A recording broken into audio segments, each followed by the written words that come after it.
North ఇండియాలో అద్భుతంగా ధ్యాన ప్రచారం చేస్తుంది. డెహ్రాడూన్ అయిపోయింది, నార్త్ ఇండియా రిషికేష్ అయిపోయింది, చాందిక్లో ఇప్పుడు రీసెంట్గా హైదరాబాద్ ట్రాన్స్ఫర్ అయింది. తిరుమల గురించి మేడం గారు మాట్లాడతారు. Thank you madam, thank you. Sir వాళ్ళ ఇల్లు చాలా ఒక మంచి పిరమిడ్ మాస్టర్ ఇల్లు ఎలా ఉండాలో అలా ఉంది. చాలా హ్యాపీగా అనిపిస్తుంది ప్రతి రూము ప్రతి వాళ్ళు కూడా. మీలో ఎంతమంది కొత్త వాళ్ళు ఉన్నారు మెడిటేషన్ గురించి ఫస్ట్ టైం వింటున్న వాళ్ళు, మెడిటేషన్ గురించి తెలియని వాళ్ళు కొత్త వాళ్ళు ఉన్నారా? కొన్ని రోజు సాధన చెయ్యని వాళ్ళు ఎంతమంది ఉన్నారు? చెయ్యని వాళ్ళు రోజు 2, 3, 4 అంటే మిగిలిన వాళ్ళందరూ రోజు సాధన చేసేవాళ్ళేనా? మెడిటేషన్ రోజు చేసేవాళ్ళేనా మీరు అందరూ? సార్ మీరు రోజు మెడిటేషన్ చేస్తారా? చెయ్యని వాళ్ళు రోజు సాధన తెలుసు. మెడిటేషన్ గురించి తెలియని వాళ్ళు ఎవరు లేరు ఇప్పుడు, అందరికీ మెడిటేషన్ గురించి తెలుసు. రెగ్యులర్గా సాధన చెయ్యని వాళ్ళు మళ్ళీ ఒక్కసారి ఎంతమంది ఉన్నారు? చెయ్యతారు, పర్వాలేదు, ఏం కాదు.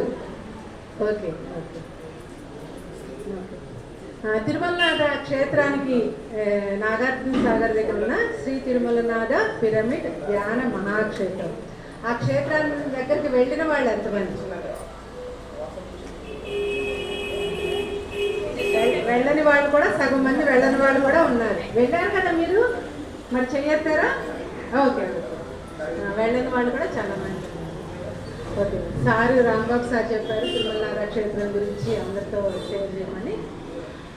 నా పేరు మాధవి, నేను కూడా ట్రస్ట్లో ఒక మెంబర్ని.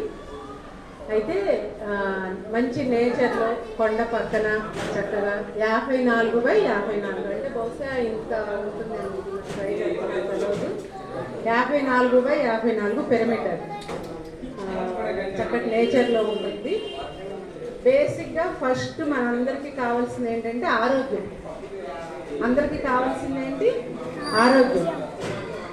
ఫస్ట్ ఆరోగ్యానికి మనకి మెడిటేషన్ అనేది మన చక్కటి ఆరోగ్యంతో ఉండడానికి మనకి ఎంతో ఉపయోగం కాదు, 100% మెడిటేషన్ చేసేవాళ్ళు రెగ్యులర్గా మెడిటేషన్ చేస్తూ ఉంటే మనం చక్కటి ఆరోగ్యంతో ఉంటాం, సంపూర్ణమైన ఆరోగ్యంతో ఉంటాం. మరి తిరుమలనాథ క్షేత్రంలో ఆల్రెడీ చాలా వరకు కంప్లీట్ అయిపోయింది. అక్కడ కన్స్ట్రక్షన్ వర్క్ అంతా రాంబాబు సారే చూస్తూ ఉంటారు.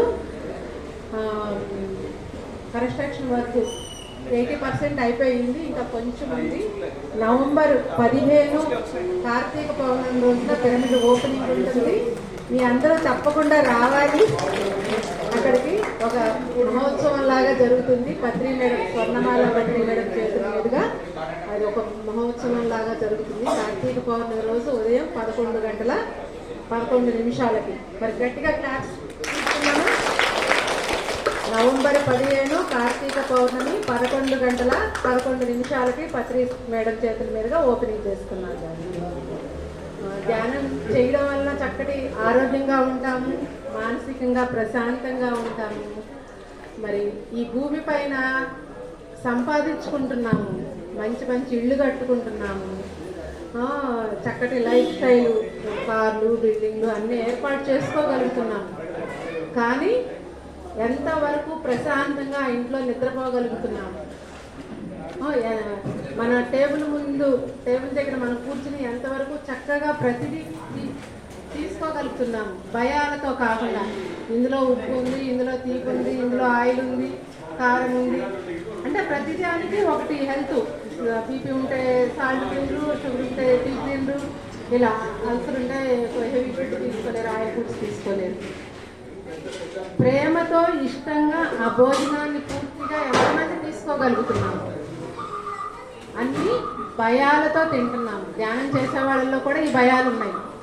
యూట్యూబ్ ఛానల్స్ చూసి అక్కడ వాళ్ళు ఎన్నో చెప్తా ఉంటారు, ఇది తింటే మంచిది, ఇది తింటే మంచిది కాదు. భూమి పైన ఏది చెడ్డది లేదు, ఏది మంచిది లేదు. మనం తీసుకునే ఆ స్థితిని బట్టి ఉంటుంది. భూమి పైన అందరూ సమానంగానే ఉన్నారు. మంచివాళ్ళు చెడ్డవాళ్ళు అంటూ ఏమీ లేరు. కర్మబంధాలను బట్టి వాళ్ళ జీవితాలు నడుస్తూ ఉంటాయి, వాళ్ళ ప్రవర్తనలు ఉంటాయి. వాళ్ళ సోల్ టైంను బట్టి సోల్ ఏ స్థితిలో ఉందో ఆ టైంని బట్టి నడుస్తూ ఉంటాయి. అలాగే ఆహారంలో కూడా మంచి చెడ్డ అనేవి మనం ఎక్కువగా ఆపాదిస్తున్నాం. సాత్విక ఆహారం తీసుకోవాలి, కానీ దానిని ప్రేమతో ఇష్టంగా తీసుకోవాలి, ప్రీతితో తినాలి, భయాలతో కాదు. మనం భయంతో తింటున్నామంటే ఆ భయం మనకు తెలియకుండా మన లోపలికి వెళ్తూ ఉంటుంది. ఆరోగ్యంగా ఉండాలంటే ధ్యానం ఎంత అవసరమో చక్కటి ఆహారం అలవాట్లు కూడా అంతే అవసరం.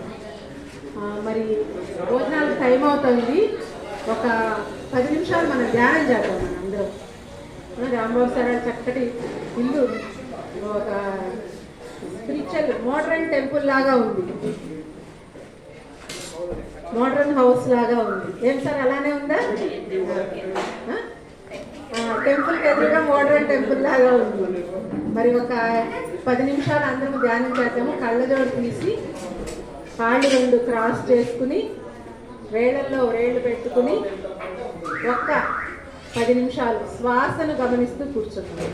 సార్ మీరు కూడా కళ్ళు మూసుకోవాలి. శ్వాస మీద ధ్యాస. ఇది ఏ మతానికి సంబంధించింది కాదు, ఏ గురువు అని కాదు, మన కోసం మనం చేసే ధ్యానం. ఏ నామస్మరణ చేయాల్సిన అవసరం లేదు, మన శ్వాసను గమనించడం అంతే. లోనికి వెళ్ళే శ్వాస, బయటికి వచ్చే శ్వాస, ఆ శ్వాస మీద ధ్యాస. ఏం జరుగుతుంది అంటే ఆలోచనలు ఆగిపోతాయి. ఎప్పుడైతే ఆలోచనలు ఆగిపోతాయో సార్